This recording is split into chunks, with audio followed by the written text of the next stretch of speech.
So, ayan guys, andito tayo sa doktor ko. Ito yung nabili ko. So, ayan.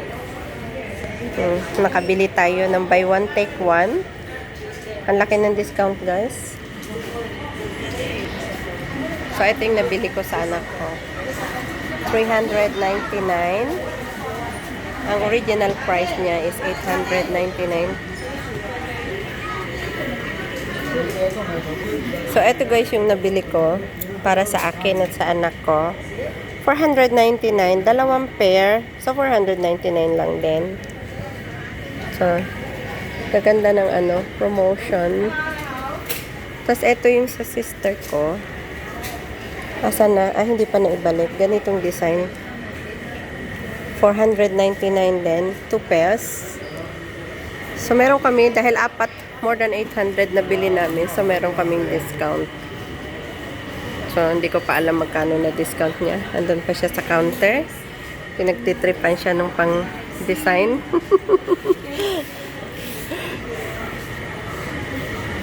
Kasi for renovation sila. Kaya nagkaroon sila ng promotion. Doctor ko.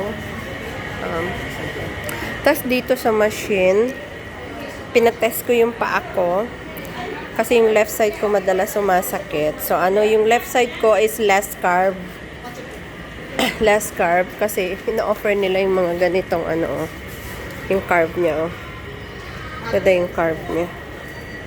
Pero so far, okay naman daw yung aking paa. So, ayan. 9854. So, itetest. Tingnan natin. Itetest yung niya, paa niya. Kasi ako yung kaliwa ko madalas sumakit. So, less carb daw. Pero so far, okay pa. Ayan, tinetest yung paa niya. Kung may mga fungus, may mga bacteria. Kung yung carb ay, yung yung flat. Yung flat yung paa natin. Flat foot. Kasi tingnan nyo dito, iba-iba yung mga carb. Ito daw yung para sa flat foot. Medyo makapal yung para sa flat foot ito. Diba? Ito naman pag high arc. Yan.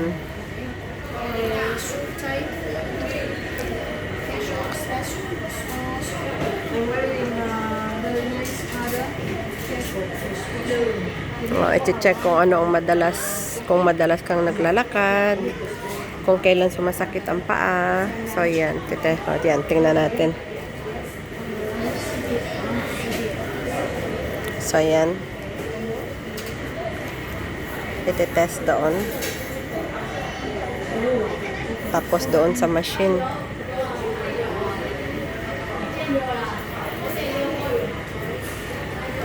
Tinatapat doon sa may mga points doon sa machine yung paa.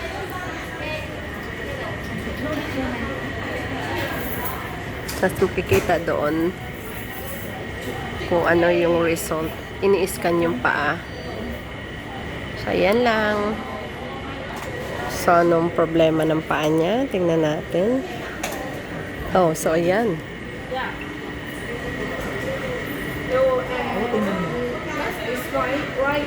Oh, yung right foot high pressure. 58%. Yeah. Yeah, the right one have problem. A little bit problem. So, good. Stand and then. Okay. Means I'm standing like on the right. Okay. So, but your feet is good. Normal. All is normal. Yeah. Normal foot. No fat foot, no other. Ayun, kasi daw masyadong yung sa right, yung pressure. Kaya masyadong sumasakit. So the suggest for you is Soft, soft. yeah. And then The the heel is higher. heel is a little bit high. Oh. Oh, kailangan daw yung heel ay mas mataas yung sa kanan. Yung arch support. Ang galing ng machine.